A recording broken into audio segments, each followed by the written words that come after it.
Operatives of the PNP Anti-Cybercrime Group have arrested a mother and daughter tandem for involvement in online scam. The suspects were identified as Jacqueline Dumalaon, 44 years old, and her daughter Ina Patricia, aged 21. The PNP ACG operatives launched an entrapment operation following a complaint by the 14-year-old victim of the suspects. The suspects allegedly failed to deliver the iPhone 6 even after the victim paid 15,000 pesos through money transfer. The two were allegedly asking for additional money as delivery charge, prompting the victim to seek the PNP ACG assistance.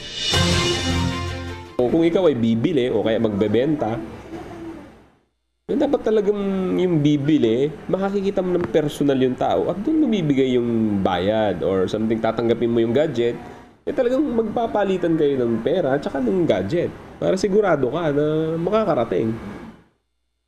Yung problema kasi kung minsan ng mga buyers saka yung sellers din, because of the busy schedule, sakala nila yung online buying is good.